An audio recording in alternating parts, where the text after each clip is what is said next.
Gente, eu me converti numa igreja que tinha, na época, uma das maiores conferências missionárias que se tinha notícia no país. E aí eu lembro que toda conferência missionária a gente acabava ficando com uma culpa enorme, porque nós não éramos aqueles missionários que iam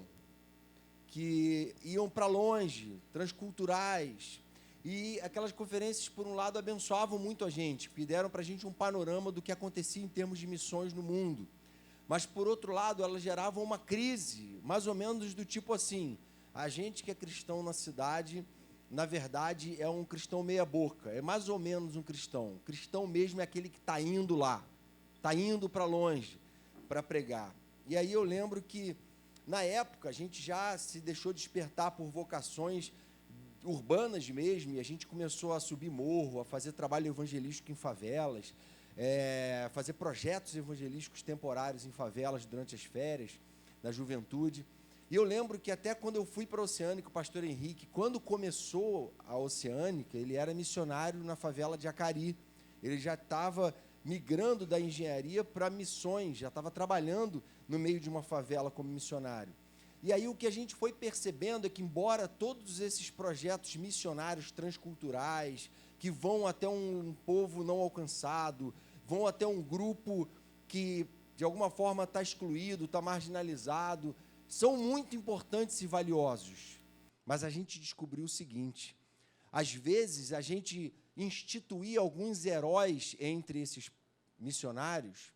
A gente gostava de investir em missões, de orar por missões, de falar em missões, de exaltar o trabalho missionário transcultural, porque, na verdade, a gente queria esconder e fugir do desafio que nós tínhamos na nossa sala de aula, no nosso ambiente de trabalho, que nós tínhamos como cristãos no contexto urbano em que Deus colocou a gente.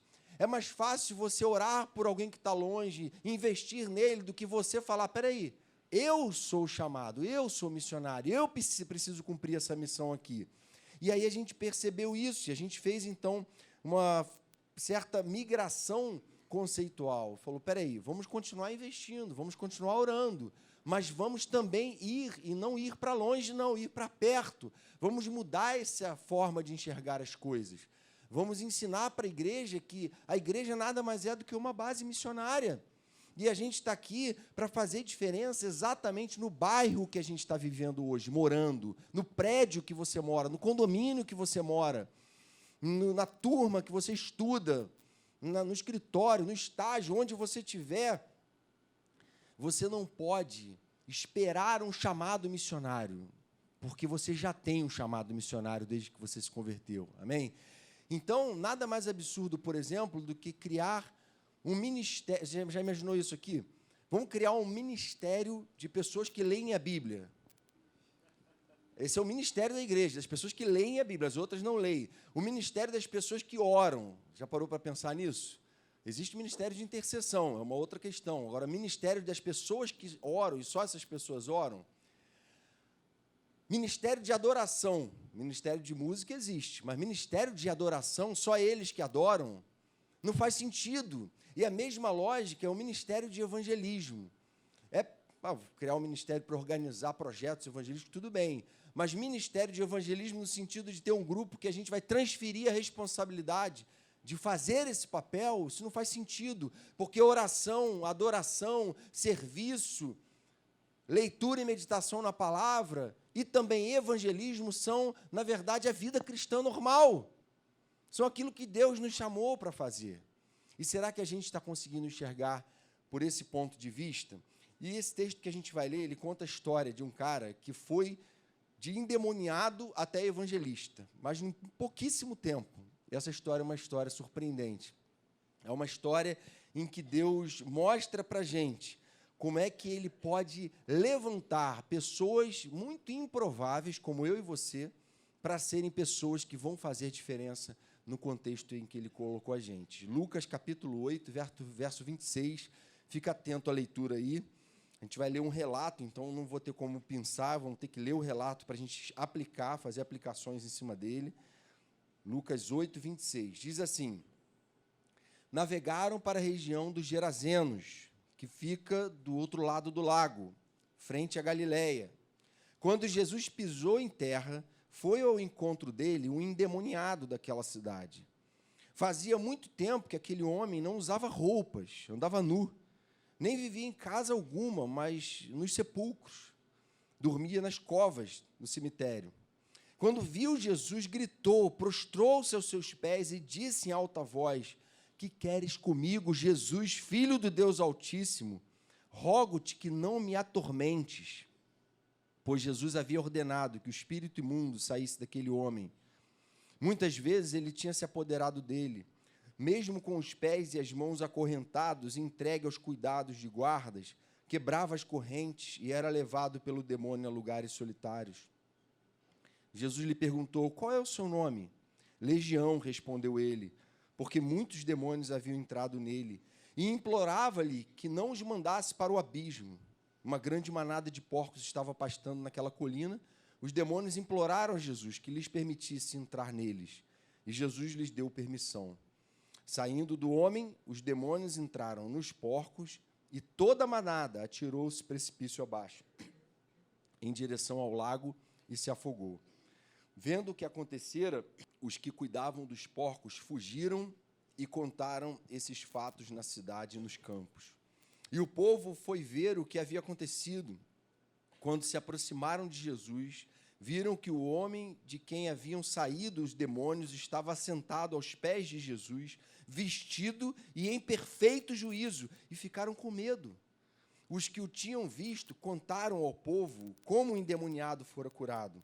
Então todo o povo da região dos Gerazenos suplicou a Jesus que se retirasse, porque estavam dominados pelo medo.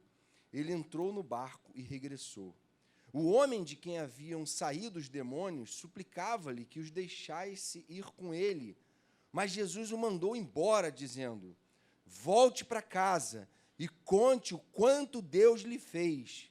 Assim o homem se foi e anunciou na cidade inteira o quanto Jesus tinha feito com ele. Amém? Vejam bem, a história começa falando de um endemoniado. E no final da história, ele se tornou o maior evangelista da sua cidade. Alguém que Deus usou poderosamente. E a verdade é que, quando a gente se converte, a gente fica sabendo que, a partir daquele momento, a gente é discípulo de Jesus. A gente é chamado a andar com Jesus, a imitar Jesus, a seguir os passos dele. E Jesus era o evangelista. E a gente, na verdade, às vezes, até acha algumas coisas de Jesus legais de serem imitadas, mas outras nem tanto. Outras desafiam um pouco mais a gente. No caso, por exemplo, do evangelismo, tem pessoas que têm muita dificuldade, são muito tímidas, são muito fechadas. E quando se convertem, tem aquele senso de despreparo, sabe como é que é? Pô, não estou preparado para isso. Se me perguntarem algumas coisas, eu não vou saber responder. É verdade, essas barreiras acontecem. Ou então, a pessoa fala assim: pô, eu até consigo explicar a minha fé, mas eu tenho vergonha porque eu ainda estou vivendo com alguns pecados que precisam ser tratados. E a gente, é verdade, tem algumas barreiras reais a falar de Jesus, a mostrar Jesus para o mundo. Isso acontece algumas vezes. Mas tem gente que já superou essas coisas e tem, na verdade, medo de pagar mico, por exemplo.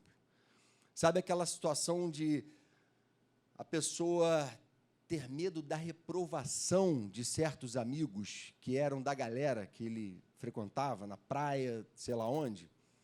Então, quando a pessoa age assim, ela está mostrando, na verdade, quem são os verdadeiros senhores dela. Ela está mostrando quem, de fato, tem uma opinião que importa para ela. E quando a gente está com Jesus, na verdade, a gente se liberta da escravidão e do domínio dessas opiniões, e dessas mentes, e desses corações distantes e adoecidos. E a gente passa a se preocupar apenas com o modo como Deus pensa, e a gente tem que ter uma crítica em relação a isso. Espera aí, por que eu não estou falando? Porque eu tenho medo de rejeição?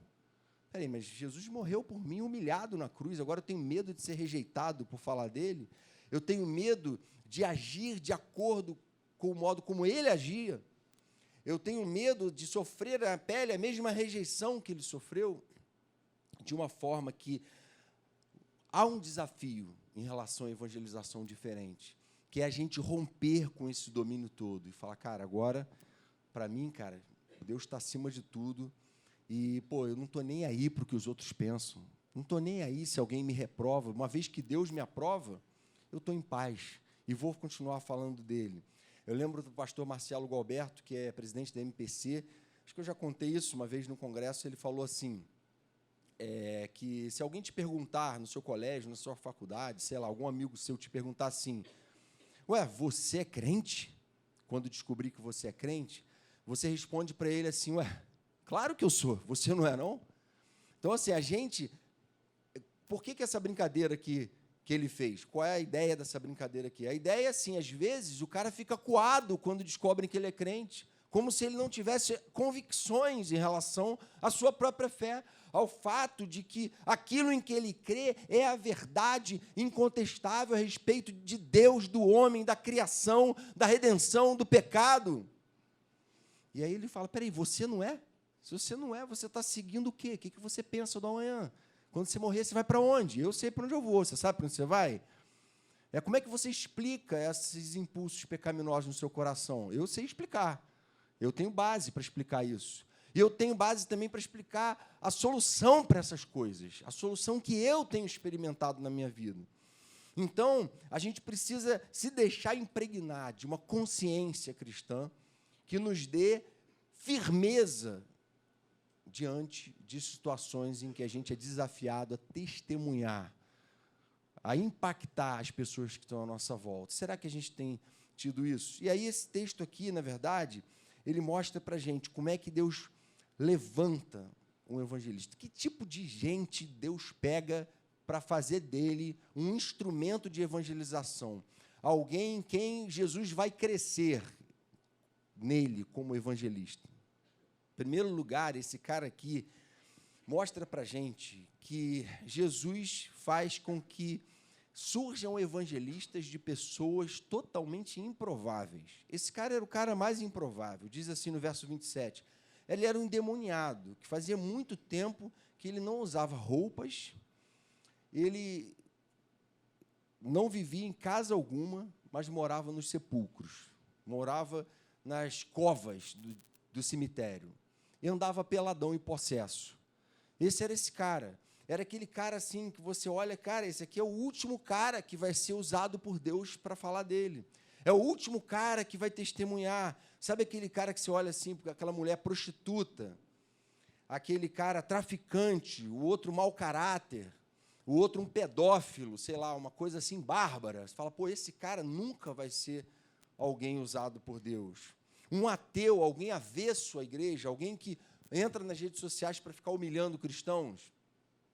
E é exatamente alguém que estava totalmente reprovado diante do projeto de Deus, alguém que estava com a vida toda errada, que Deus decide usar, que Deus decide levantar. No momento que Samuel foi ungir Davi rei, Davi era o irmão mais novo, vem ele todo franzino, os irmãos todos valentes, guerreiros, né? E aí fala, pô, mas tem um outro aí que esse não pode ser o que você vai ungir como rei, porque o rei é uma figura, né, real, para ser redundante. Então, aí Samuel fala assim, olha, o homem vê a aparência, mas o Senhor vê o coração. A gente vê a aparência, a gente acha que é o cara que tem facilidade de falar, que é o cara que é pregador profissional, o cara que fez seminário, o cara que isso e que aquilo, é o cara que vai fazer diferença, que vai alcançar a gente pra caramba. Mas Deus vê gente toda errada, gente falha, gente que sabe que não merece ser usada por Deus, gente que sabe que não tem desenvoltura na fala, gente que sabe que tem timidez, que tem muita dificuldade, são essas pessoas que ele quer usar. Gente que errou muito no passado, gente que andou muito longe de Deus, gente que hoje morre de vergonha por quem já foi, pelo que já fez. E o que esse texto mostra para a gente é que se você se sente péssimo com o seu passado, Deus quer transformar o seu presente para te usar no futuro. Amém? Então, se a gente está se sentindo muito mal com o nosso passado, Deus quer transformar a gente hoje para usar a gente no futuro próximo. Lembra do servo da parábola dos talentos? O cara que recebeu um só, ele enterrou e guardou. E ele tinha razão para aquilo. Ele falou, olha, eu tive temor ao Senhor, eu tive medo, porque o Senhor é tão santo, o Senhor é tão bom, ele tinha argumentos para mostrar para Deus a razão de ele não ter multiplicado o talento dele, de ele não ter falado de Jesus, de ele não ter orado pelos amigos, de ele não ter amigos de oração, de ele não estar nem aí para quem está indo para o inferno. Ele tinha argumentos para isso. Ele tinha argumentos para não servir na igreja, ele tinha argumentos para não ir na reunião de oração 7 horas, ele tinha argumentos para ter uma relação religiosa superficial com Deus, que não mudava nem a vida dele, nem a de ninguém. E ele falava, Senhor, sabendo que o Senhor é um Deus poderoso e santo e severo, escondia o que era o talento que o Senhor me deu. E aí o Senhor cobra dele. E ele fala assim, você sabia que eu era isso e assim? Então era melhor você entregar aos banqueiros.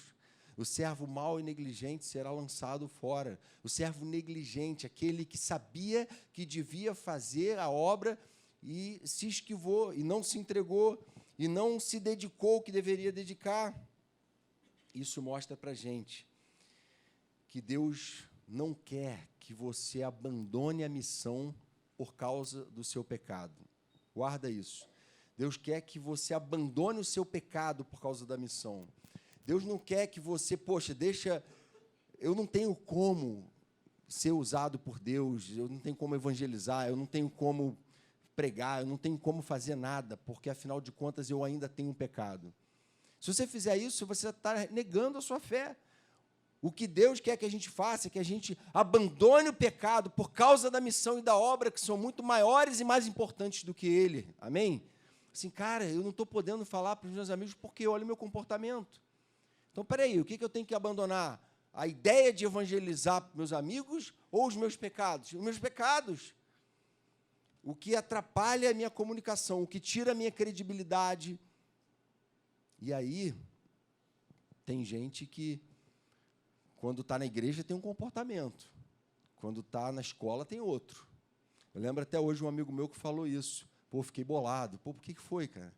Pô, lá no colégio, quando eu falei que eu era crente, falaram assim, você é crente? Psh, você não.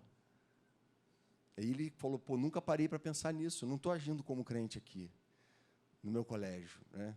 Como é que você tem agido? Você tem abandonado todo dia isso para ser alguém que reflete a beleza do caráter de Jesus e, por isso, cativa as pessoas à sua volta, que passam a falar assim, cara, eu preciso buscar ser como esse cara. Esse cara conheceu o Deus verdadeiro, eu quero andar também igual a ele, aos pés desse Deus verdadeiro. A vida dele foi transformada, eu quero que a minha seja também. Abandona o pecado, não abandona a obra. Muita gente fala assim, né? Pô, eu queria me engajar mais na igreja, pô, mas tem muita coisa errada na minha vida. Cara, se engaja e vai mudando as coisas. Deixa que esse peso de glória seja usado para tratar o seu coração, esse senso de responsabilidade santo, tome o seu coração e transforme a sua forma de agir.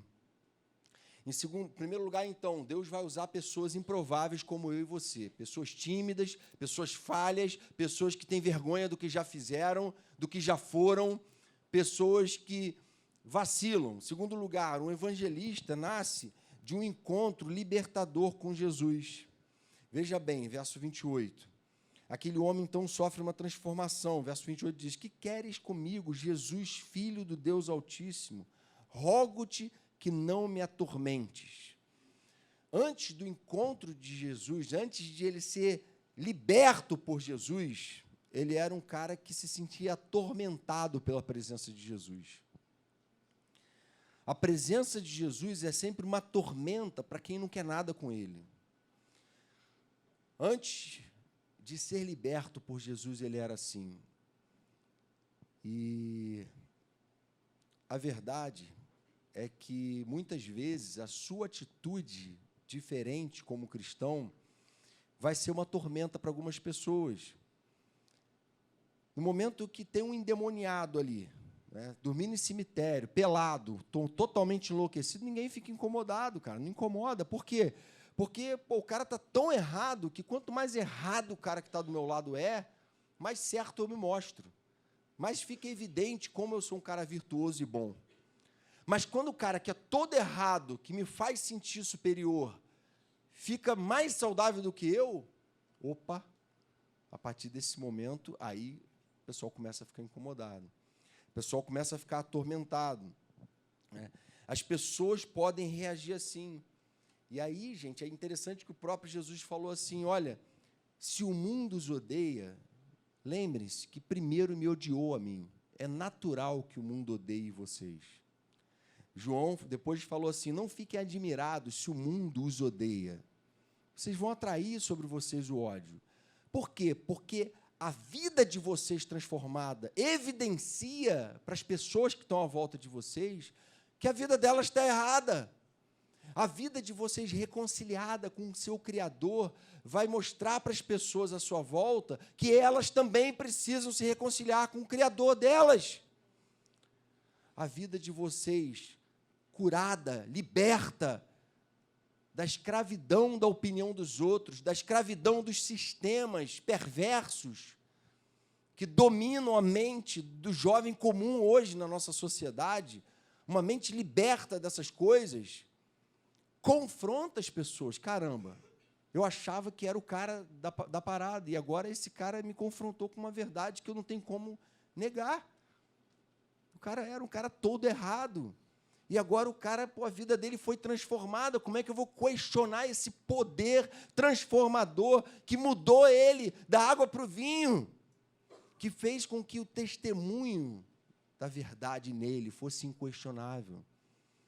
E aí, alguns se quebrantam, se rendem, querem saber desse Deus, e outros, cara, vão odiar mesmo. Cara, não quero nem mais andar com esse cara. Esse cara me incomoda. Então, antes de a gente fazer diferença, Deus quer fazer diferença em nós. Deus, antes de nos usar, antes de fazer a missão através de nós, Ele quer fazer uma missão em nós. Ele quer mudar o nosso coração. Ele quer que a gente ganhe autoridade para falar daquilo que a gente foi chamado para falar. A gente precisa passar por essa transição. É preciso a gente colocar diante do altar de Deus toda a nossa vaidade, toda a nossa justiça própria, nossas impurezas morais, sexuais, inclusive, nossas mentiras. A gente precisa colocar tudo isso diante de Deus e falar, Senhor, olha aqui que eu sou. Eu sou esse cara aqui do início da história. Eu não sou possuído por demônios, mas eu sou esse cara todo errado, improvável. Eu sou esse cara que não mereço ser usado pelo Senhor. Eu não mereço ter comunhão com a tua igreja. Mas eu quero, Senhor, que eu quero viver de uma forma com tamanha liberdade que eu venha impactar a vida das pessoas à minha volta. Eu quero sofrer essa transformação. Antes de Deus fazer uma missão através de você, Ele deseja fazer uma missão em você. Amém? Então, esse foi um outro ponto importante. Um evangelista, então, nasce de uma situação improvável, de alguém que não é digno disso. Ele vai ser usado por Deus. Ele nasce também porque ele está autorizado pelo testemunho dele mesmo, por aquilo que ele viveu, experimentou de real, de transformação da parte de Deus. Em terceiro lugar, um evangelista nasce da paixão por seguir Jesus. Verso 38, o homem suplicava-lhe que o deixasse ir com ele.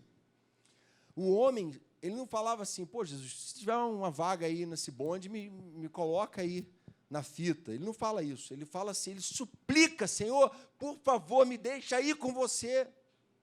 Aquele homem teve uma tamanha experiência com Jesus, que ele falava assim, Jesus, onde você estiver, eu quero estar com você.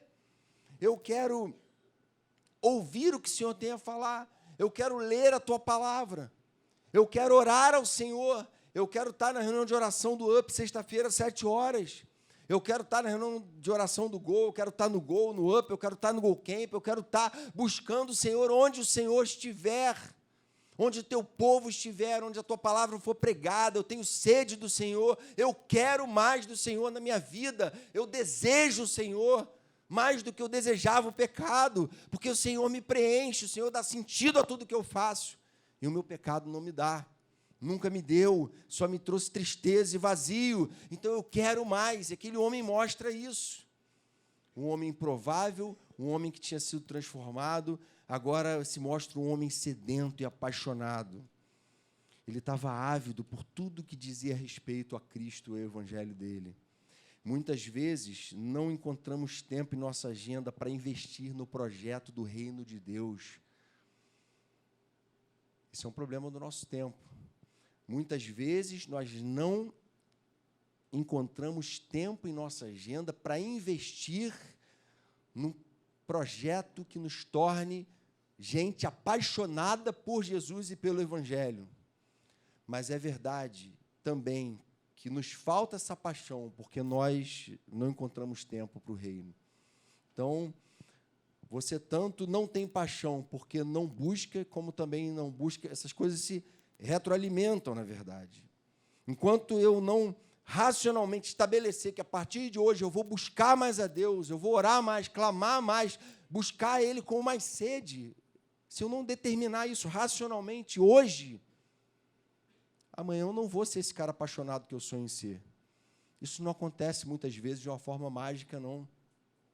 Muitas vezes acontece a partir de um investimento. A lenha ali colocada diante do altar todo dia, o fogo vai crescendo. Quanto mais lenha você bota, maior fica o fogo. E é assim na nossa vida espiritual também. Você quer, como esse homem aqui, arder por Jesus e pelas coisas dele? Invista nisso, esse é o momento. Acorde, mude de rumo. Evangelistas não surgem a partir de pessoas apáticas, indiferentes, que não estão nem aí, que não estão buscando nada, que estão acomodados na sua vidinha, já estruturada, às vezes, em cima de vícios pecaminosos.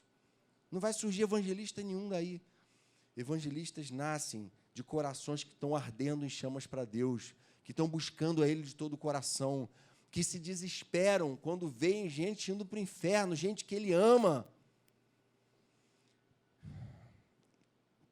E a gente precisa também fazer essa oração dos avivalistas, né? Não lembro agora se foi John Knox que falou: me dê a Escócia ou eu morrerei. Me dê a Escócia ou eu morrerei, Senhor, em oração diante de Deus. E a gente precisa buscar esse mesmo fervor diante de Deus. Senhor, me dá o meu colégio ou eu morrerei. Me dá Itaipu ou eu morrerei. Me dá Niterói, me dá minha família ou eu morrerei, Senhor. Desespero, de amor pelas almas, de zelo santo evangelístico. Senhor, eu não me conformo em ficar vendo gente indo para o inferno todo dia. Está tudo bem, tranquilo, estou com minha vida aqui vivendo. Eu quero que o Senhor me dê estratégia, me dê sonho, me dê amor e zelo pelas pessoas. Eu quero fazer diferença na vida delas.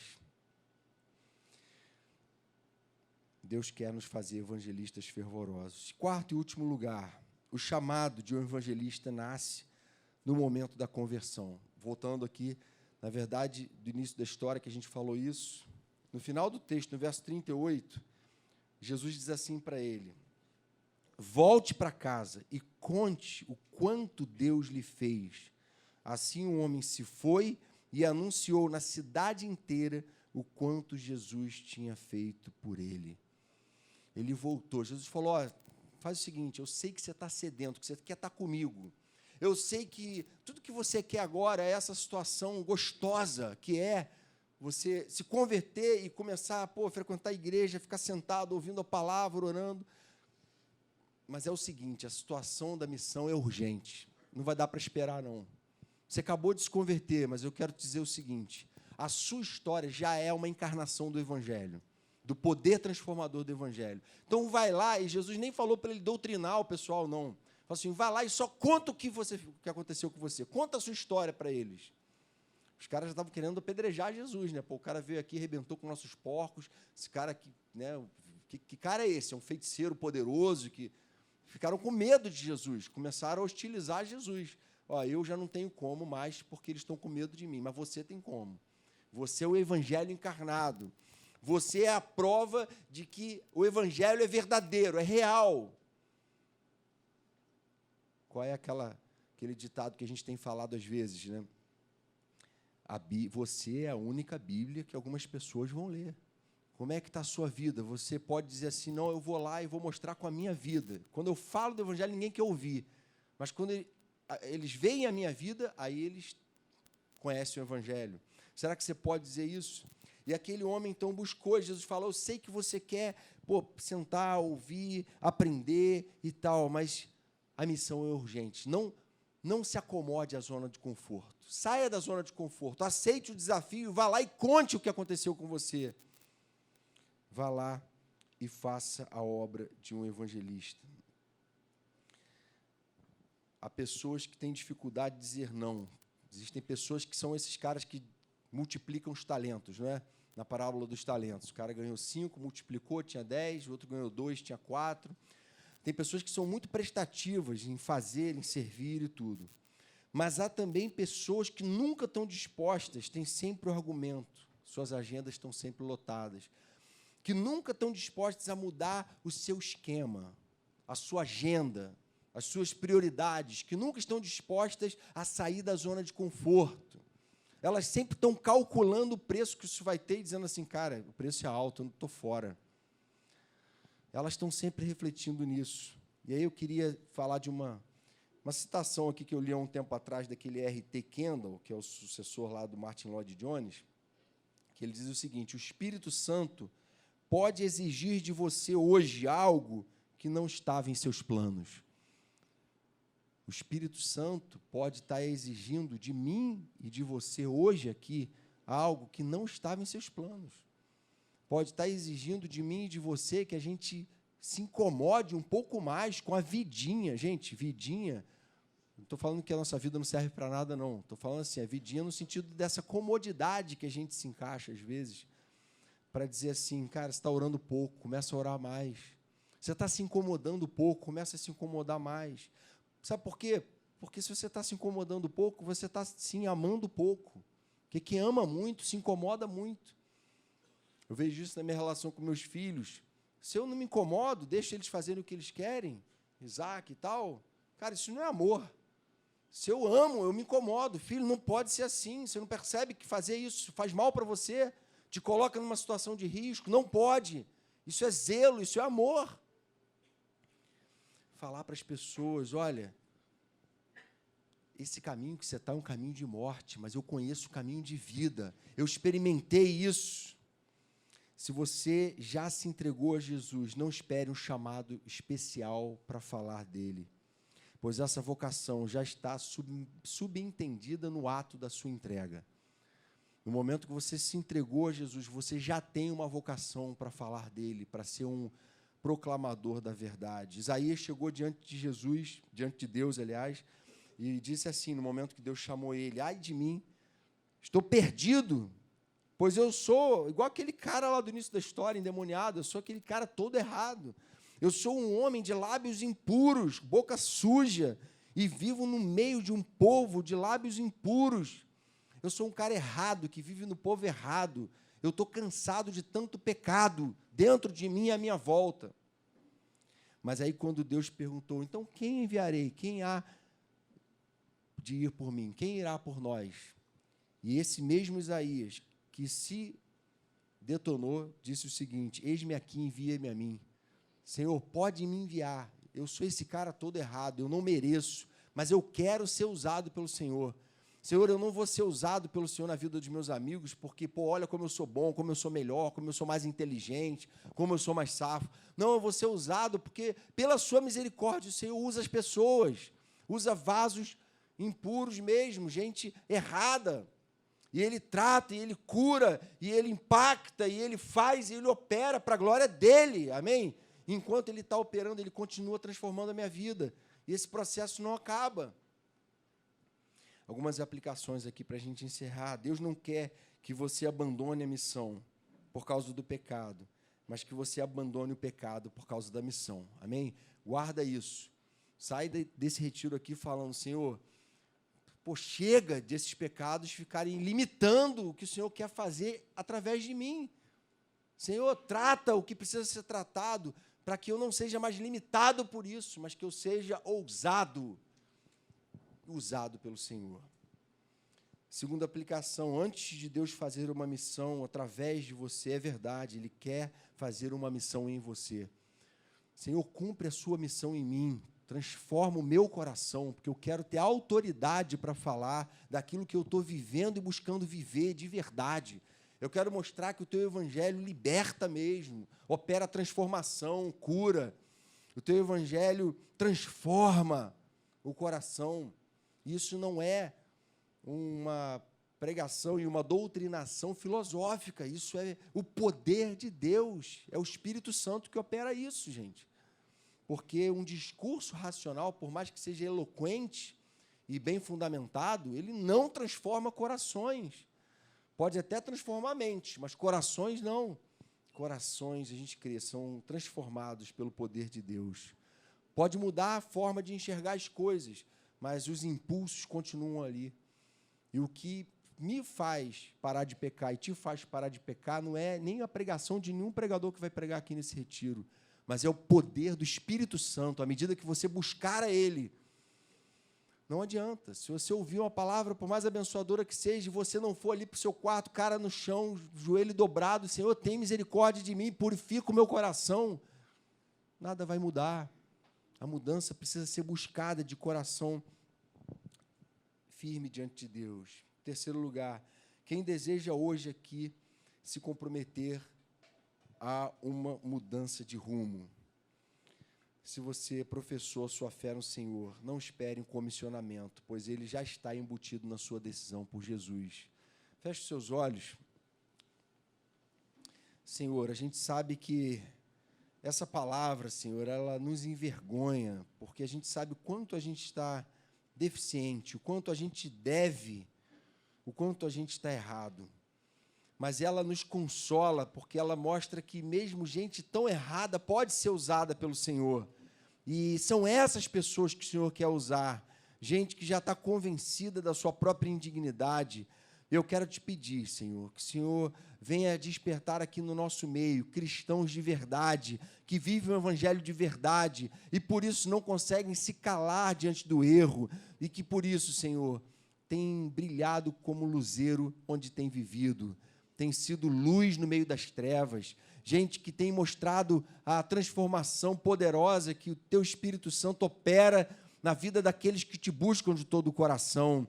Eu quero Te pedir que o Senhor derrame sabedoria, derrame intrepidez, ousadia, coragem, Senhor, na vida de cada jovem, de cada adolescente aqui, de cada adulto, na minha vida, para a gente, Senhor, falar do Teu amor, para a gente convidar, para a gente buscar, através da nossa vida, mostrar a diferença que o Teu Evangelho faz. Senhor, a gente não quer se acomodar a uma vida que anda com o Senhor só olhando, só observando. A gente quer, Senhor, atender ao Teu chamado e ir, Senhor, às vezes para dentro da nossa própria casa, na vida dos nossos pais, na vida dos nossos irmãos, e testemunhar da diferença que o Senhor e o Teu Evangelho fizeram na nossa vida. Faz assim com a gente, vem derramar o Teu poder, Senhor, que o Teu Espírito Santo venha, Senhor, se derramar nesse retiro, produzindo poderosa transformação nos corações, quebrantamento, convicção de pecado, indignação com o pecado, desejo de viver uma vida reconciliada contigo, santa, desejo de sair daqui para cumprir a missão, para a Tua honra, louvor e glória que Te pedimos, Senhor, em Teu nome, Jesus. Amém, Pai.